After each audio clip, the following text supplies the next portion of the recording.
Hey everybody, welcome to PATC, Plastic Adventures Trade, or what is it? What do we call it? We're the Plastic Adventures toy community. Toy Come on, Community, man. not We're trading cool community, toy enough for an community. acronym. Can't we have an PATC. acronym? Welcome to the PATC, people. Don't turn the PATC into a WTF. Yeah, don't, I know, I already messed it up. Anyway, hi, I'm Doug, one of your co-hosts. Steve is with me here tonight for the Sandbox. And this is where we share an opinion on a topic that we ourselves have chosen. And you get to sit and listen to us rant or rave about it. So tonight, our topic is toys that flew, toys that float, toys that moved on their own, ones we liked, and I think later we'll talk about ones that maybe quite didn't work. And that's our topic. All right. So I actually kind of picked out specific toys, and I don't know if I've got a lot of good, because when you start talking about the flying or the floating part, it almost never did what it did in the commercial. But you know what? I am going to pick a good one. I've got some good. I got a list. I made a Yeah. top 10 list. So I might not have. I got some on there, but as far as floating, Okay, what do you want to float? honestly, that's probably got to be, like, if we're going to talk about the best floating toys, and they don't have a lot of them, that would be GI Joe, right? That was on my list. The GI Joe Killer Whale was on my Yeah. list because it actually did float. Okay, I did not have any experience with the killer whale. The one that I bought that floated, and I should qualify this by saying, like, almost all of my toys went in the bathtub. Sure. Uh, but the warthog, I was That really float? excited. Yeah, I took that in my grandma's pool and loaded it down with Joe's in the back. Not only is it one of my favorite Joe vehicles, but I mean, it floated as advertised. It didn't have issues with capsizing or anything. I mean, unless you pushed it over, but I mean, Right. it had a really good, like, stout base to it. It wanted to float. That's actually pretty impressive. For the whale, I know that one does float. But it always kind of sat low in the water. Uh-huh. And I was kind of afraid to do it more than once. You know what I mean? So it did sit in the water. It did do its thing. One of the ones that I was kind of curious if it actually did float for GI Joe was the hydrofoil. Supposedly it does. Supposedly that one does float, huh? What about the I'm sure there's videos on YouTube that can prove all of these to us. Yeah, what about the devilfish? Did you ever have one of those and I, float it? I actually do have one of those. I never put it in water though. Yeah, no, the it didn't matter to me if it floated or not. You know what I mean? It was just um sorry, I got a little update thing on here. Well, But what's I used to pretend that they were in water, even if they weren't in water, right? So I mean, you'd be playing on the carpet and the boats, you'd be playing with the boats on the carpet like you were playing with them on the water. At least I did. yeah. Yeah, and we my grandma had a swimming pool that we went in, so it's not like I had a lot of these, and I wasn't really a lot of a I took baths, but I didn't take a lot of big vehicles in with me. Optimus Prime didn't need to float. Nope. Just needed to rust, apparently. So yeah, I think those were pretty good floaters. I've got some good floaters that you may have maybe forgotten about. Okay, yeah, let's hear it for. And is it GI Joe, or what do you No, got? no, the next two are not GI Joe. Okay. One of them could have been used with GI Joe. But you remember the Fisher Price Adventure people? Yeah. They had a set called the Sea Explorer set that came with two figures, and they came with like some diving gear that you could put over them, and like this little tiny thing that would go onto the back of their Sea Explorer boat. But that thing really floated. It Huh. did float in the water, and it was fun to play with. And did some looking, and it's kind of hard to find them in some good condition right now because those things were probably played with really hard back in the day. You know what I mean? Yeah, and these floating toys were probably subject to a ton of UV. Yeah. Left outside. Don't bring that wet toy in the house. Or I So can imagine how many toys got thrown from the ground to the into the pool, right? Like just imagine. I mean, we played hard with our toys back in the day. We really did. So, but that one really does float. But I think the top floating toy for me was, do you remember these little dollar floating boats you can get in the grocery store? They were called American Plastics Yeah. They were preformed boats, and you can get them like a motorboat. You can get them like a sailboat. You can Speedboat. get them like, and you talk about a floating toy that worked, dude. It worked. They worked really well.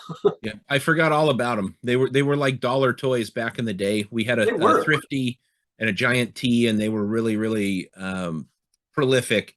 I remember my cousin getting one, and I didn't get to have one. It really cheesed me off. My grandma and grandpa always favored him, but Grandma. and I like jealous over a little plastic floating boat. Whatever. But it does. I mean, but they really worked. I mean, most of the time they were preformed one piece. Sometimes they were two piece. They were like a clamshell. They would fit and sit on Yeah, top of each yeah. other. But all of them float. They all did what they were advertised to do. I mean, it was a boat and it floated. And you can use them with various little figures, like the Green Army Man. You can use with them, which I did on many occasions in the bathtub, of course, right? So yeah, that's like, if we're talking about floating toys, out of all of them, that's my number one that actually does what it says it does. Well, I'm glad that you brought those up. I had forgotten all about them. And you're right. Those cheap ass, like dollar plastic toys floated better than, I don't know, a lot of the accessories that came with G.I. Joe that was supposed to float. Seriously. Remember Stalker's little canoe that he came with, the one where he's in the Arctic gear? Yep. Not a good floater. Nope. It had I forget what you call it. It's like an outrigger, that arm that came off, and you've got a little buoy thing on there. Not a good floater at all. Mm-mm. Tracker came with an inflatable raft. Do you remember I that? remember. Yeah, I remember. Like a With half-fixed donut. Yeah. And you'd put the figure on it, but he was too heavy. Yep. Like you'd put it on and he'd just like flip over and drown Tracker. Which, when you come to work dressed like that, I mean, that's like even Shipwreck's embarrassed for him. That's saying something. No, Even Big Boa is embarrassed. Even Psych Out is embarrassed. Like, you wore that to work? Psych Out looks freaking ridiculous. So, okay, a floater. One that actually kind of did what it was supposed to do, and I tried it out this weekend to see if it actually worked. I actually have a good deep six with his what's it called, ballast, right? Yeah. And so I have a perfectly working ballast with an excellent hose. I put it on there, and I could make him sink, and I could make him float. But man, when you took him out, he was filled to the brim with water. You got to shake him hard. You've got to do everything you can to get that water out of him. I'd always wondered about that one, like the least articulated G.I. Joe figure of all time. Yeah. Did he actually work the way that he was supposed to work? I never had one as a kid. He does actually, believe it or not. But man, cleanup. You're like, oh God, this water will not come out of this thing. How about the shark? Did that float? I did not put that in the water. Oh, you don't want to risk your stickers, huh? I did not want to risk that one. I was willing to risk deep six though. Okay. How about flying? I've got two on there that I think were really fun. Okay, do you have any good flying ones? Yeah, they're both good, I think. Okay. Let's say they both start out good. Okay. So the first one is the G.I. Joe gliders. When you see the commercials, they're always doing like loop-de-loops. Yeah, I know, really crazy. Could you actually make those things just float and glide over a distance? Yeah, so I personally never had one, but whenever I would go visit my friend in Kansas, whenever we would go to my grandma's house, he got all the latest G.I. Joe stuff because his mom worked at the Army, PX, and she'd bring him home everything. And so he got the latest and greatest G.I. Joe everything, and always was super jealous of this kid. But he got both of them. He got the Cobra and the G.I. Joe, and they flew. Those things flew like they said they were supposed to. So I can remember firsthand. He would take Grunt, the tan one, because he wanted to shoot me down, and gave me the Cobra, which when you didn't have anything back in the day, you gladly take Cobra. Yeah, sure, I'll play with Cobra. But they both flew. I don't remember them doing loops like they were advertised, but I do remember them going a pretty good distance. I'd always wondered about them because, again, this is one of those categories where I think that GI Joe fails and succeeds. I think in that vein, to say what they did that failed, you remember the battle copters? Oh gosh, yes. They were like late in the line. It was Got to Get Tough Yo Joe, I think, when they came out. Yep. And those things, you had a rip cord that you put in, and you jerk the rip cord, and it's just a bunch of plastic teeth and sprockets in there. Mm-hmm. And I had one. It would create just enough lift to get it up a little bit. But I mean, that was like one of the most disappointing things that you could have ever And the seen. figure would always fall out of at least the one I had. He did not like attach to it properly. It didn't work. Uh-huh. So how do you feel about any of the parachuting Joes? Okay, so the parachuting, so the parachute itself from the first wave with the opening chute, that was the accessory that was just by itself that you could order. That actually worked. That one was a good one. The parachute that came in with the Sky Striker with Ace and the seats, those actually worked. Those worked pretty good, at least for the ones that I had. They would open up and he would. They came down a little bit quicker than the other parachute because the parachute was actually for the single parachute. The chute was bigger than the ones that came with the Sky Striker. So I've always felt the Sky Striker chutes were a little smaller than they should have been, and to give a good float. But they opened up and it came down. Okay, let's just say that. What were the other parachute ones? Sky Patrol. Sky Patrol. That was it. Yep. And I can't say firsthand if those ones work or not. I think that you really, it was tough to store them in the backpacks because they were so folded up and compressed. Like by that time you had permanent folds in this vinyl parachute, and they really only slowed the figure by like 30% when you threw them up. I never had, I mean, I had like one or two of those guys. Some of those designs are really cool, but my parachutes were always plastic grocery sacks. I'd put them under the figure's arms, and throw it up. And you could even do that with a He-Man figure. He floats. So they figured out that they couldn't get, they put this pack in with it, and really they could have just given you a plastic grocery bag to float the figure with. I don't know. Yeah. So okay, but speaking in that vein, you know which wins out over all of them again are your dollar store toys. So do you remember the foam gliders that you would get in these little envelopes? I do. And you'd put them together and they were cheap as hell, but oh my God, did those things fly. Yeah. The first one I ever got was a McDonald's pack-in. Well, and they would come in all different kinds. Like they would come in like really simple designs with a single wing with, like a back. But then there would get like some that were like large wings with multiple engine slide-ins that you could get with, multiple vertical fit. Oh my gosh, some of them would be really, really impressive. You remember the giant styrofoam gliders, the white ones? That was on my list, and it was on my list for two reasons. One, it was a success and a failure to recognize what it could have been. So the giant foam ones by themselves, a great success. They would fly, they would do great things. You could make them do loop-de-loops, everything. But what it was a failure to recognize was G.I. Joe should have latched onto that one right away because they were the perfect scale for a 3 3/4 figure. If all they had to do was mold the cockpit and give it a little bit of a canopy, clear plastic top, and then that was it. You didn't have to do anything else to it, and you would have been actually to make your GI Joes fly. Imagine how cool that would be to have an actual flying vehicle. Besides a little hang glider, right? We're talking full-on vehicle. Kind of where my brain was going with that one. I mean, could you imagine how cheap those would be? It would cost more to package it than it would cost to actually make the thing. I know. They would have been making money. They could have done like a thermoplastic overlay or something over it to make it more robust for when it banged into trees and stuff. It wouldn't, give up like the foam, but Yeah. that was a giant missed opportunity. I don't know if it was just a patent thing or what, but Oh man, I mean, every time I looked at one of those, every time my thought went to, man, I wish I could put a GI Joe in this. Every time. yeah, yep.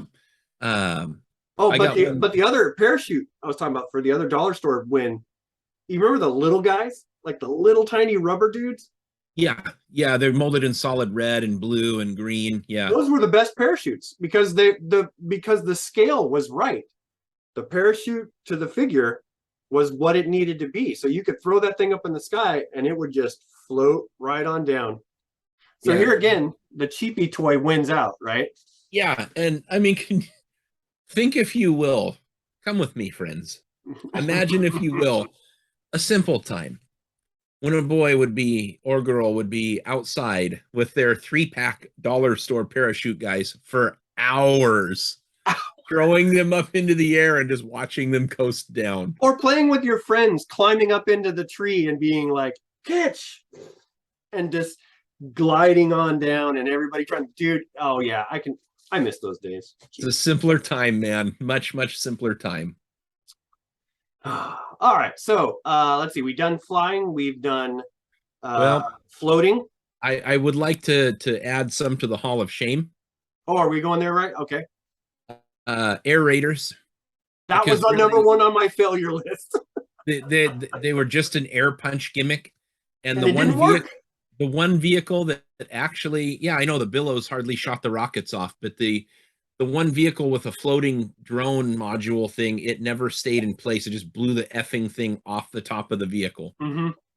Now here's one that I actually dislike more than Air Raiders because the name implies that it would be something cool, and it was just nothing. What? Sky Commanders.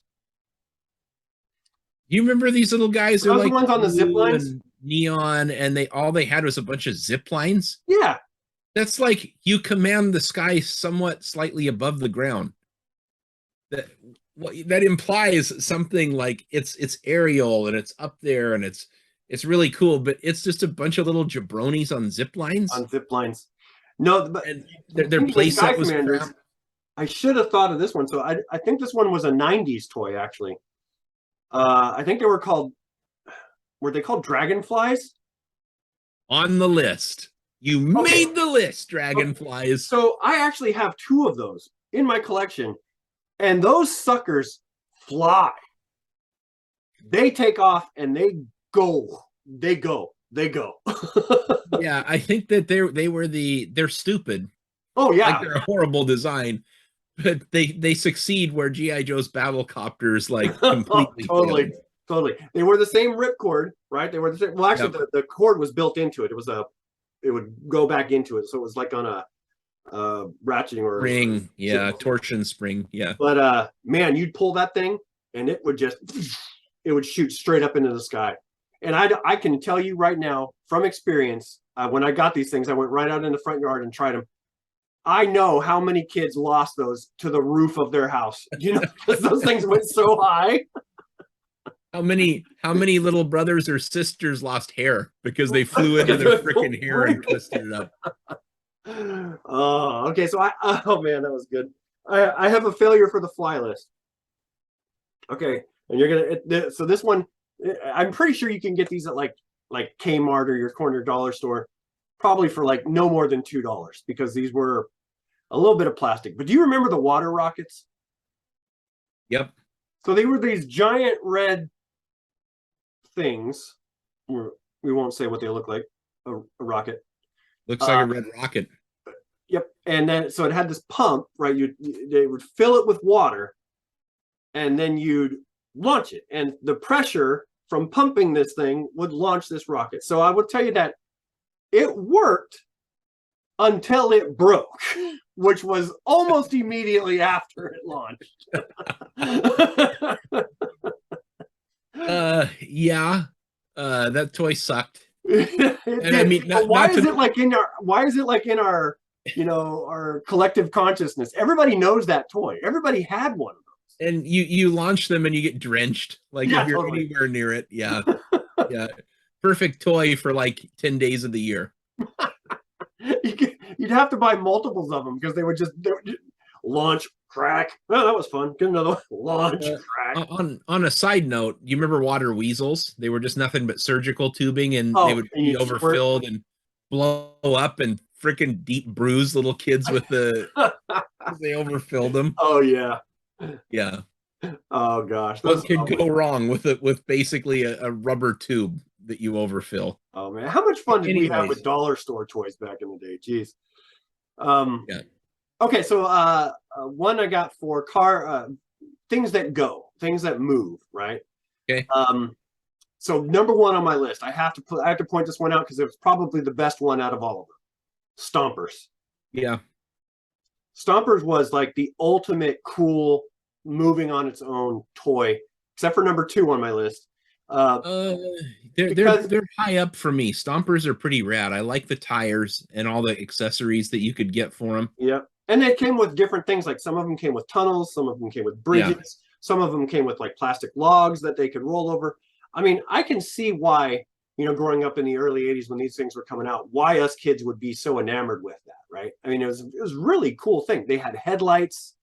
They had tires you could swap out, hard rubber tires for foam tires, which some of them could even run on water. They were Yeah. light enough to run on water, which was, hits the floating aspect as well. So they were very, very cool toys to have. And if not number one, very close to number one, because I think my number two is also pretty good. I liked them. I liked them. I can think of a couple of really good entries for this list. Do you want me to do one, or do you got Oh, another like you can after go do one. Stompers? You can go on. So I know it's kind of it's one dimensional, but I still like it a lot. Um, Volcano from Mask, I thought was a really neat toy Oh, because it was one of the first you would run it and it would run for a while and then it would just spring open. right. And you had that turret on top that would rotate. And I thought that for the toys that were battery operated, a lot of them you just put batteries in and they go forward and that's it. Mm-hmm. I liked the extra dimension to that, the transforming aspect of it. And it actually did have a seat belt up top. So you Oh, could keep okay. Matt Tracker or Jacques Lafleur in the vehicle. And most of the time, at least on mine, most of the time, there was a little double laser turret thing that would flip forward. Okay. It was kind of loose. So when it popped up, the momentum would come up and it would pop the little laser turret forward. The only thing that you didn't get was on the front where it kind of like goes down at that angle. There's a couple of little manual laser things that you had to push little nubs on it to get them to come out. But overall, I thought it was a pretty neat toy and it was gigantic. I mean, it could run, it was a monster truck, so it could run over Venom vehicles Nice. and it's pretty sweet. That's a good one. That's a good one. Okay, so my number two, which could be easily swapped around with number one, I guess. And this is kind of a broad one. This is kind of a broad, but anything Tyco. You remember Tyco, the company Tyco that would come out with these like killer remote control cars or these really super cool electric chain sets. Like the high speed bullet train one that glowed in the Yeah. dark. Oh my god, that thing was so freaking cool. They came out with slot car sets, like multiple slot car sets. And I remember they're branching out into like, franchise things. So you get like an A-Team slot car set, Yeah. and you'd get like a GI Joe train set that had, it would carry tanks and carry these other things. So I mean, Transformers. oh, and yeah. So, but it moved on its own, so it checks that box. But man, I remember falling in love. Like even the Tyco commercials I would be enamored by them. I'd sit and just, wow, that's so freaking cool. And then every Christmas you hope for a Tyco, and you never get one and feel let down by your parents. But yeah. Oh, I had other ones on the list higher than the trains, but they were rad. Like the Transformer set, the cars actually flipped up and turned into Turned robots. into robots. Yeah.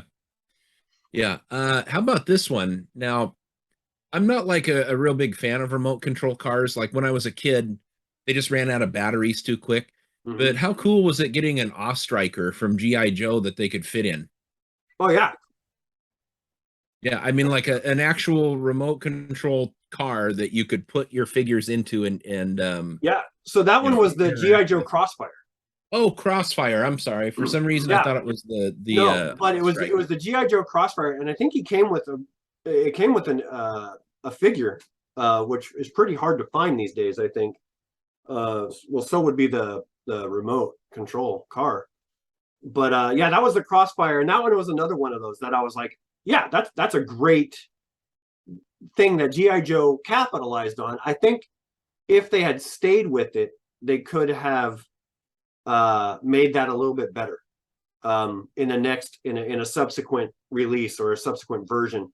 I think they could have made it a little bit better because the way it was, I mean, it just looks like they slapped some GI Joe stickers on a Tyco car because it still has the white tires and And the red fin, but at least they tried, right? At least they branched out into something else where it was an interactive part of GI Joe that really got people's engines going. So yeah, hey, that's a good one. Dad jokes in full force for tonight's tapings. Yes. Okay, I'll add one more to this list.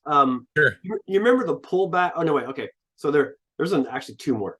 The pullback penny racers, Yeah, I thought it was an interesting gimmick to slide the the penny in little there. cars that you could pull them Yeah. back and they can go on their own. But then if you put a little penny in the back of them, they could sit and do tricks. Yeah. I thought that was a great idea. And talk about being, enamored for hours. Again, I guess we were just more simple people back then. But damn, if I wouldn't sit on the kitchen floor and play with that thing for a whole hour. Yeah. On the old yellow and brown sheet vinyl. Yeah, absolutely. Oh, Yeah. but that was a line that they had quite a few different cars. They had sport cars, they had trucks. They branched out into some like other like plane versions of it too. So like you can have a pullback plane. Uh-huh. So they tried to do some pretty versions of that, or pretty cool versions of it, which it worked out. I mean, those things are still remembered to this day as an 80s toy, a really remembered 80s toy. Yeah. So I think that there's one company that actually probably used that whole battery power maybe the most in their toy lines. And that I want to say Masters of the Universe for that. Oh, really? Yeah, because you had the attack track, which Mm-hmm. was really cool. You remember that the those wheels would flip, right? That was a big Jim Mm-hmm. sort of takeoff right there. It was really noisy. And attack track I The saw ears as would wind. yeah, I saw that as kind of a miss. Not only because attack track just looks like a red battle ram, but they had to put these rubber things on the tires Mm. because the plastic tires wouldn't carry it forward on hard Yeah, surface. no friction, no catch.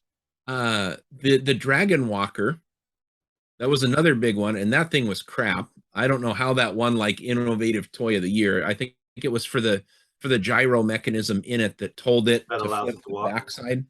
It wasn't because it was a fun toy to play with. It was junk. Like I remember the first time turning that on and seeing how like it wouldn't go straight, it would go in a weird direction, and I'm like, this toy sucks nuts. What about the Ripper though? The Ripper was that was a That was a good yes, one. I like that that one. had the ripcord pull Yep. string. That worked really good. Um, but Spydor, you Never remember had that one. that big black one with the Red orange legs. legs? Yeah, I've got one. I tested it just enough to see if the battery still worked. It took like 24D batteries to get going. But see, this thing was really robust. And that actually was kind of neat how that toy worked on its own and it like crept forward and it was kind of menacing. Um, you I had never that had that ridiculous. one, but I could see why that one would be really cool. So that was a win. Monstroid, stupid. The top just turned around and it spun around. And if you hit the right spot, it like killed the Monstroid. That was I guess it's okay. It has extra features built in, but yeah, like Attack Track and the um Dragon Walker, not awesome, but Spydor pretty freaking cool. Yeah, yeah. It's another one of those that I wish I had, but never could get a hold of.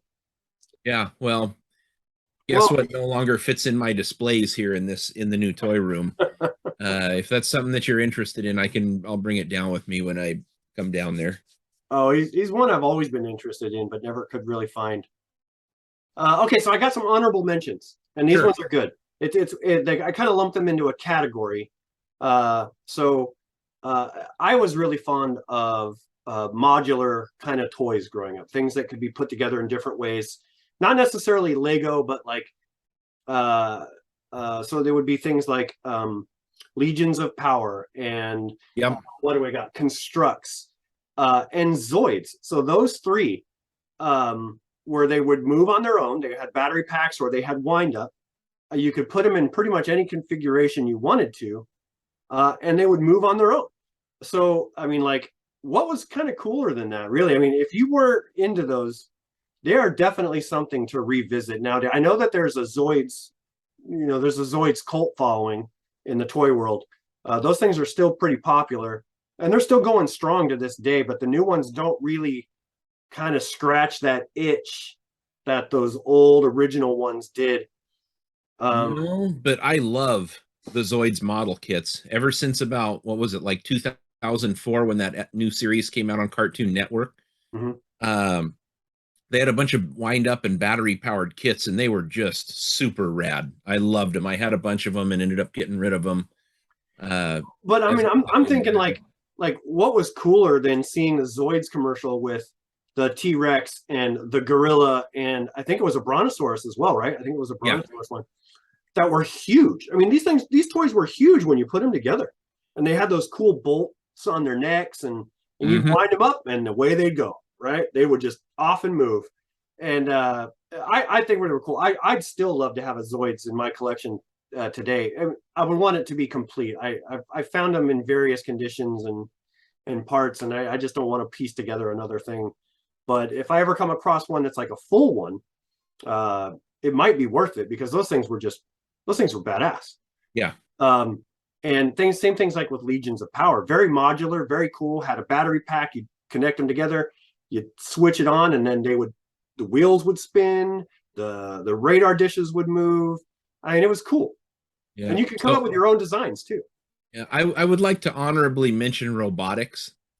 There's only one thing about those that kind of turned me off as a kid. It's all of those motors had to be plugged into a central motor control. Hmm. So you had this big deck, Right, I and remember that. if you had one motor turning one wheel, you needed to push all four wheels to get your car to go.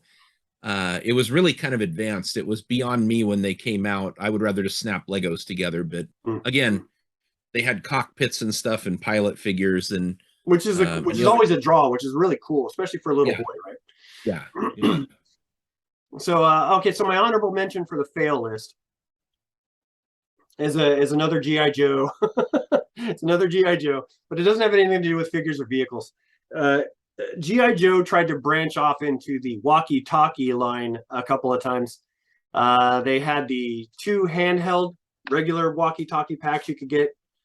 They had the field communication set, which was like a box with one that was wired and you can connect it to, and it had a wireless to a walkie. And then they had the weird headsets that you could put on and talk walkie. And talk about a thing that sucks balls every three times. It did not. It failed every time. It did not do what it was. The advertised is doing. Well, what about the intercom sets with like 15 feet of cord No, that no, you no, no, talked no. into, and you It could was just like like this, Steve. It was like, oh, this is awesome. Steve, go over to the tree. I'm going to whisper a secret to you. Ready? Did you hear that? Tell me about that. Yeah, that was so cool. Like, come on, dude. It was horrible. It was no good. You couldn't understand each other. it's not cool, child Doug. That's awful. It was not good. It was not good. Child Steve, you're a retard. It's not awesome. It sucks. They looked cool, right? They look cool on the shelf. Yeah, They yeah. look like they do something. But man, put your talk about 80D batteries, put your 100D batteries in this thing to try to get it going. And all you could get was basically background white noise. Terrific. That's my honorable mention for the fail. I love when we have our topics that come out of left field. Well, And they do you just do you really hit remember all the the wind up shit stuff that GI Joe put out, like the battle packs? battle packs. They would supposedly climb, or it would like spin around a radar dish. By the No. time they put all of the crap inside of that to make it work, it was like 8 times too large. Yeah. And it would just do that when it spun around, like this is our stealth Hold kit. on, dude. I've got my backpack mounted 50 caliber on my. I'll go out and get going with the bullet that strike out. Oh, the excitement. And but then you had to wait for it to stop. Ooh. You got him, rock and roll. Trust me, you got him. And then he'd fall over. Yeah. Guys, can someone give me a hand here, guys? I can't damn turtles. Don't well, you know what? Masters had all that wind up stuff in their power kits too, like the tower tools and all of that. It was interesting introducing the gimmick, but really just didn't really go anywhere other than it like moved apart. Yeah, I mean, we've talked about gimmicks before in the past, and some of them were hits and some of them were misses, but all of them were memorable. I mean, even the failures, they were totally memorable because. Yeah. But there was nothing worse than watching a commercial and getting jazzed to get this toy and then running out into your front yard and just have it like, what the? Why did I you're get telling this? me. Save all of your allowance for a 100% pure disappointment. You're going to remember that into your adulthood. Oh, yeah. All right. Well, again, I think that's all the time we have for tonight. We've covered all of the topics. I think we did really, really good on that one. There's another topic that came out of left field for us, but I think those ones are the best. We usually have the most fun time talking about those. Oh, look, Steve and Doug figured out how to talk about toys for a half hour that aren't even let that rad. Yeah. Go figure. All right. So thanks again for joining us. Like always, please, if you find us entertaining or if you just like listening to two old guys be crotchety about old toys, give us a like and a subscribe, give us a comment, and definitely try to find us on Instagram or on Facebook. Yes, and tell us what we missed. I want to revel in the sweet pain of your childhood memories. So yeah, tell us what we missed there. What was your hardest toy fail that you were just so jazzed about and then yes, so completely let down a minute later? Your delicious disappointment. Yes. All right, everyone. Thanks for joining us tonight. See you in the toy aisle.